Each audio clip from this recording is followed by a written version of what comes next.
parce qu'on a dépassé les clivages politiques lorsque nous nous étions levés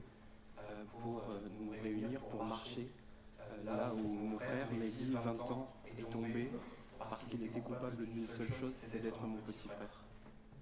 Parce qu'il était coupable d'être le petit frère de quelqu'un qui s'est levé, de quelqu'un qui a écrit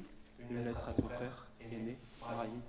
qui a été assassiné en décembre 2020, retrouvé calciné dans le coffre d'une voiture. Il était coupable d'avoir été mon petit frère Mehdi, le frère de quelqu'un qui a écrit une lettre d'amour à son frère aîné pour expliquer que le narcotrafic tue, pour expliquer que la violence tue, pour expliquer que l'abandon des pouvoirs publics, le retrait des services publics, le retrait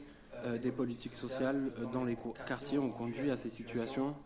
où le narcotrafic, qui fut un temps était des petits réseaux de quartiers, sont devenus des cartels internationaux. On a beaucoup voulu comparer Marseille à Palerme, au Mexique ou je ne sais quoi.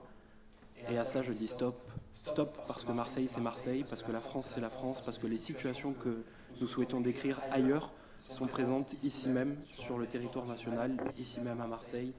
et partout. Et partout où les gens voudront attaquer la liberté d'expression, parce que c'est de ça dont il s'agit, c'est la liberté d'expression qui a été attaquée depuis l'apparition de ce livre, Marseille essuie tes larmes,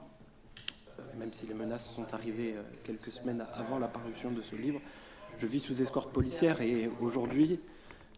le fait de vivre, le fait de planifier, le fait de porter quelque chose me fait d'autant plus culpabiliser que mon petit frère Mehdi n'est plus. Je voulais juste faire passer un message, un seul, expliquer que partout, il devra y avoir un lien entre l'action sécuritaire, le retour de la police de proximité, le retour de l'action concrète. J'ai tenu une parole devant le Parlement européen il y a quelques jours maintenant, en expliquant que la guerre qu'on veut mener à la drogue est vaine parce qu'on se trompe d'ennemis. Lorsqu'on vient attaquer les petits jeunes qui sont au pied d'immeubles, c'est pas ça qui va stopper ces trafics internationaux. C'est d'exiger des pays comme l'Arabie Saoudite, comme le Qatar, comme la Thaïlande, où les têtes de réseau vivent très bien de l'argent de la drogue, vivent loin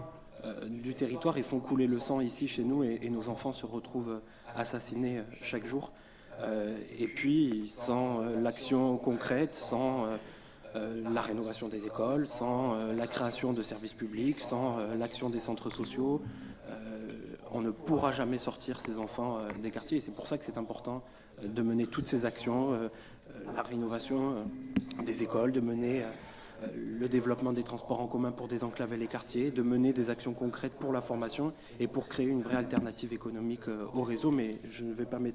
m'étaler sur ces propositions, simplement vous dire que Marseille a été debout, Marseille doit continuer à être debout face à la guerre de la drogue, face à celles et ceux qui veulent semer la terreur dans nos rues, qui veulent faire taire. Et moi à cela, je réponds que nous sommes debout, que nous sommes là, que nous sommes face à eux, que nous sommes pour créer une nouvelle perspective d'avenir, que nous sommes là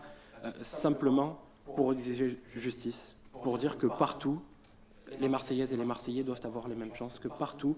les Marseillaises et Marseillais doivent vivre en sécurité et ça c'est très important et je vous remercie d'autant que ma famille a été accompagnée par un tas de personnes, par la mairie de Marseille et encore merci monsieur le maire de me donner la parole aujourd'hui parce que c'était très important pour moi.